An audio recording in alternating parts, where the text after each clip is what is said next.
ቅዱስ ባስልዮስ እጅግ ድንቅ ተአምራትን ያደረገ አባት ነው። ሌሎች ድንቅ ተአምራት አድርጓል። ይህ ቅዱስ ባስልዮስ ስለ ድንግልና ምን እንዳለ ንገራቸው። እንዲህ አለ ቅዱስ ባስልዮስ፣ እኔ ከሴት ጋር ተኝቼ አላውቅም፣ ድንግል ግን አይደለሁም። አይገርማችሁም? ይሄ ጻድቅ ምን እንዳለ፣ ይሄ አጋንንቱን እንዲህ ያስገበረው ጻድቅ። ድንግልና ቀላል አይደለም።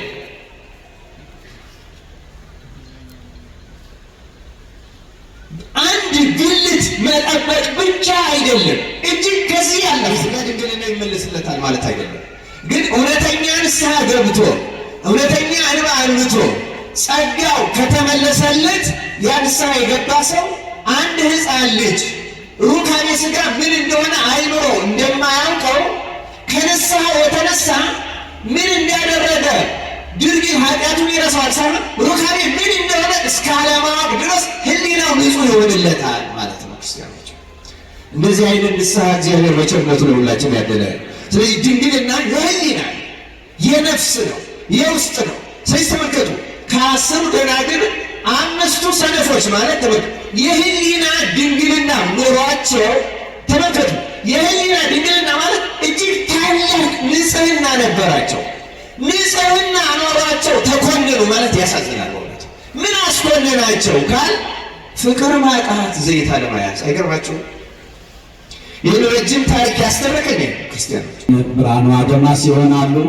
ለእሳቸው ምስጢሩን ጥበቡን፣ ለእኛ ደግሞ አስተዋይ አእምሮን አምላካችን እግዚአብሔር ሲሰጥ የማይሰስት ከሰጠ በኋላ የማይጸጸት ቅዱስ እግዚአብሔር ለሁላችንም ያድለን። ቀጥታ ወደ መምህራችን። ሰላም እግዚአብሔር ከሁላችን ጋር ይሁን።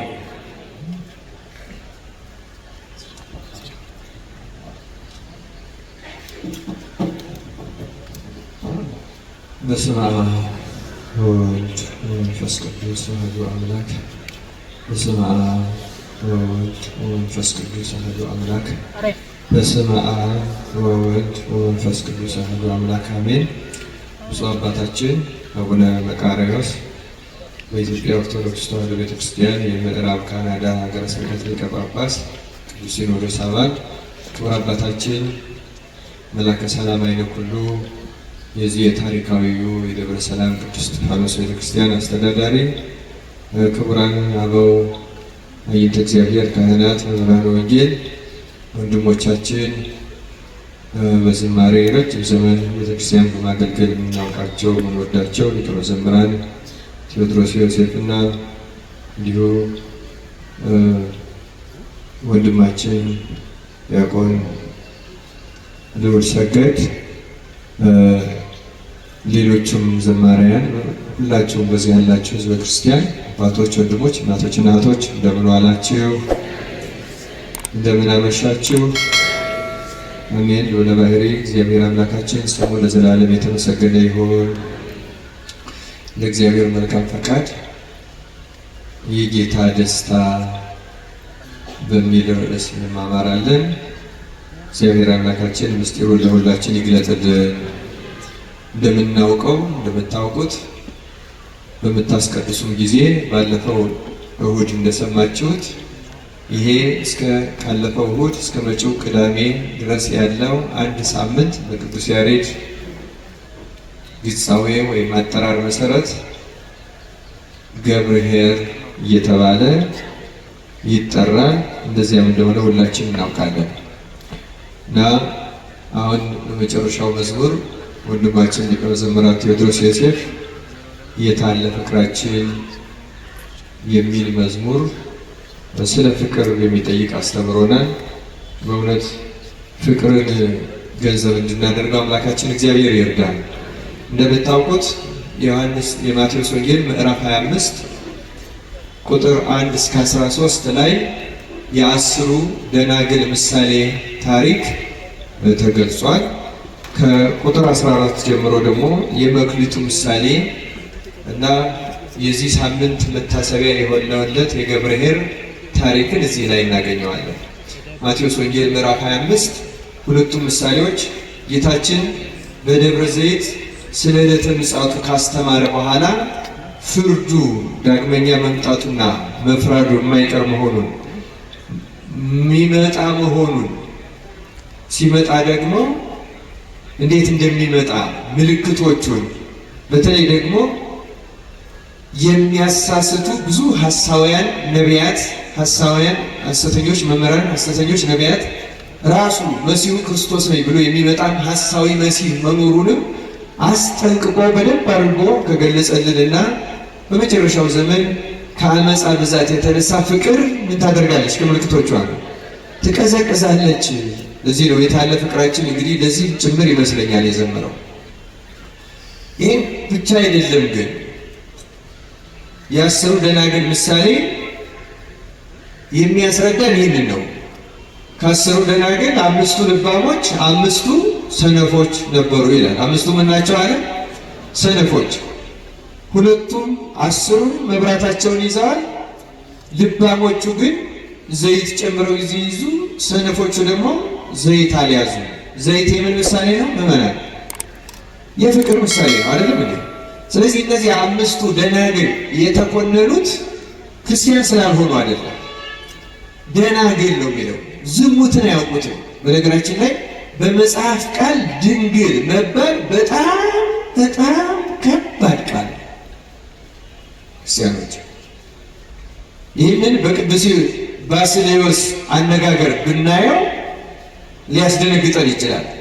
ቅዱስ ባስልዮስ ዘቂሳርያ የቤተ ክርስቲያን ዓይንና መብራት፣ ቅዱስ ኤፍሬም ሄዶ ሰላም ባለው ጊዜ እጅግ ድንቅ ተአምራት ያየ። ሌላው ቀርቶ በሚያስተምርበት ጊዜ ከአፉ ልክ ከኛ አሁን ትንፋሻችን አንዳንድ ጊዜ ለተመልካች ሊታይ ይችላል። ለቅዱስ ኤፍሬም የታየው ግን የእግዚአብሔር ጸጋ፣ የእግዚአብሔር ቃል እንደ እሳት ከአንደበቱ እየተጎረደ ሲወጣ ያየለት እንደ እሳት ክብሩን ለመግለጽ እንደ አሁን ቢንቢ እንደምንላቸው ያሉት ተሐዋስያኑን ሲያቃጥል ቅዱስ ኤፍሬም አይቶታል። ቅዱስ ባስልዮስ እጅግ ድንቅ ተአምራትን ያደረገ አባት ነው። በተለይ ከተአምራቱ አንዱና ዋናው አንድ በምትሃት ሴት ያገባ ሰው ነበረ እና ምትሃቱ ደግሞ ከባድ ነበረ። ምንድን ነው ያስደረገው? እግዚአብሔርን ክዶ ቤተክርስቲያን ክርስቲያን ላይ ወደ ቤተክርስቲያን ላይሳለም ካስካደ በኋላ የካደበትን ደብዳቤ ተቀብሎ ጠንቋዩ ለአየር አጋንንት ሰጥቶት ነበረ። ቅዱስ ባስልዮስ ግን ታሪኩን አሳጥሮ ለመናገር ክብሩን ለመናገር አስቀድሜ ነው። ሚስቱ እንግዲህ የታላቅ ሰው ልጅ ናት። እሷን ለማግኘት ነው። ሚስቷን ካላገባ ብሎ በምትሃት እሱን እንድትወደው አስደረጎ ይሄ አስፈጽሞ ሰይጣኑ ደግሞ እሱን የካደበትን ክርስቶስን የካደበትን ደብዳቤ ይዞ ተሰውሯል።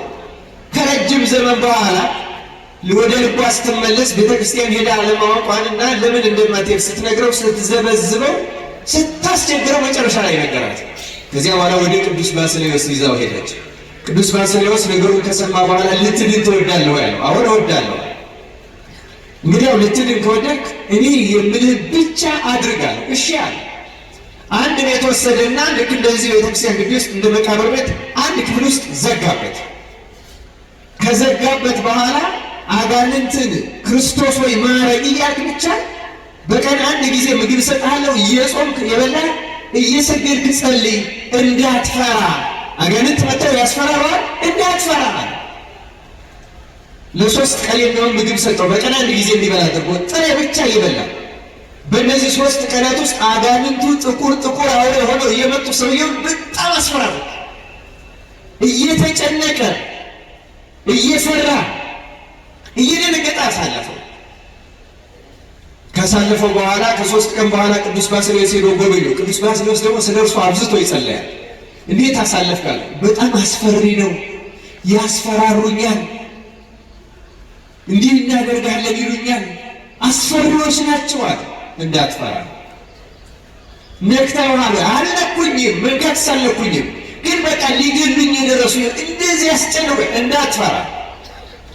አሁንም ጸሎትንና ስግደትን አበርታ ብሎ አበረታቶት አጽናንቶት ሄደ። ቅዱስ ባስልዮስ መጸለይ። በሁለተኛው ጊዜ ግን አጋንንቱ እየመጣውን ያስፈራሩታል፣ ግን ከፊቱ ትንሽ ራቅ አሉ።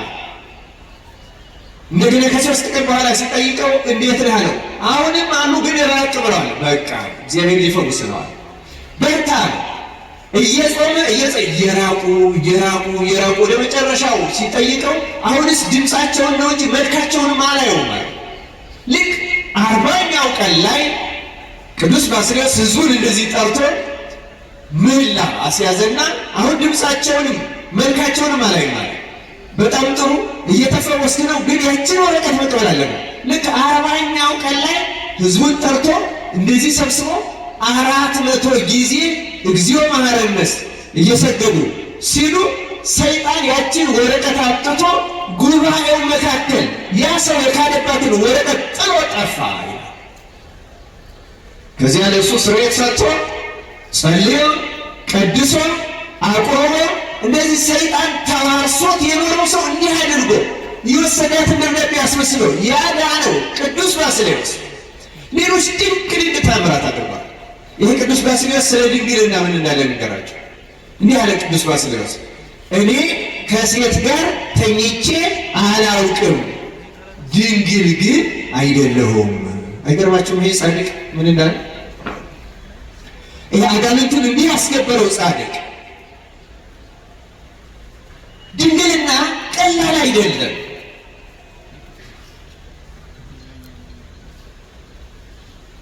አንድ ብልት መጠበቅ ብቻ አይደለም፣ እጅግ ከዚህ ያለፈ ነው። ቅዱስ ዮሐንስ አፈወርቅ ራሱ ኦሪት ዘፍጥረት ምዕራፍ 24ን ሲተረጉም ስለ ርብቃ እንዲህ ብሎ ተጽፏል። ልጃገረዲቱ ወይም ርብቃ ወንድ የማታውቅ ድንግልም ነበረች ይላል። ወንድ የማታውቅና ድንግል ለምን ሁለቱን ተጠቀመ ይላል። ወንድ የማታውቅ የሥጋዋን ንጽሕና፣ ድንግል ማለት ሕሊና ያልባከነ ይሄ ባለም ይሆን ያላለች ከዚህ ጋር ቢተኛ ብላ ያልተመኘች ስለነበረች መጽሐፍ ወንድ የማታውቅ ድንግልም ያለው ደጋግሞ መናገር አይደለም፣ ሩካቤ አለመፈጸምና ድንግል መሆን ሁለቱ የተለያዩ ስለሆኑ ነው ይላል። ክርስቲያኖች አስረው ድንግልና ሰውነትን ከማጎስቆል ይበልጣል። ይልቁንም ሕሊናን ማስተካከል ይሻል። ለምሳሌ ንስሐ ዘማዊውን ድንግል ታደርጋለች እንላለን። እንዴት አድርጋ ነው ድንግል የምታደርገው ካል የሥጋ ድንግልና ይመለስለታል ማለት አይደለም። ግን እውነተኛ ንስሐ ገብቶ እውነተኛ እንባ አንብቶ ጸጋው ከተመለሰለት ያ ንስሐ የገባ ሰው አንድ ሕፃን ልጅ ሩካቤ ሥጋ ምን እንደሆነ አይምሮ እንደማያውቀው ከንስሐ የተነሳ ምን እንዳደረገ ድርጊት ኃጢአቱን ይረሳዋል ሳይሆን ሩካቤ ምን እንደሆነ እስከ አለማወቅ ድረስ ሕሊናው ንጹሕ ይሆንለታል ማለት ነው። ክርስቲያኖች እንደዚህ አይነት ንስሐ እግዚአብሔር በቸርነቱ ለሁላችን ያደላል። ስለዚህ ድንግልና የሕሊና የነፍስ ነው፣ የውስጥ ነው። ስለዚህ ተመልከቱ፣ ከ10 ደናግል 5ቱ ሰነፎች ማለት ተመልከቱ የሕሊና ድንግልና ኖሯቸው ተመልከቱ። የሕሊና ድንግልና ማለት እጅግ ታላቅ ንጽሕና ነበራቸው። ንጽሕና ኖሯቸው ተኮንኑ ማለት ያሳዝናል። በእውነት ምን አስኮንናቸው ካል ፍቅር ማጣት፣ ዘይት አለመያዝ። አይገርማችሁም? ይህን ረጅም ታሪክ ያስተረከኝ ክርስቲያኖች ግን አግኑ ተኮነኑ። ወንጌል የሚነግረን ያ የገብርኤልን ታሪክ የሚነግረን ይሄንን ገብረ ሐካይ የተኮነነው ሰው እኮ የተኮነነው አውጡት በውጭ ወዳለው ጨለማ ጥርስ ማፈጨት ወዳለመ ጣሉት የተባለው ዝሙት ፈጽሞ ተገኝቶ አይደለም፣ ሰርቆ ተገኝቶ አይደለም፣ ሐሰት ተናግሮ ወይም ገሎ የሚመስለው ተናግሮ አይደለም። ክርስቲያኖች አንድ ነገር ተገኝቶበት ነው። ያም ስንፍና ነው። ምን ተገኝቶበት አልኳቸው? ስንፍናው። ስንፍና ከ8ቱ ገዳይ ዋና ኃጢአቶች ቅዱስ ጎርጎርዮስ እንደሚለው አንዱና ዋና ስንፍና ነው። እግዚአብሔር የነፍስንም የሥጋንም ስንፍና ነቅሎ ይጣልልን።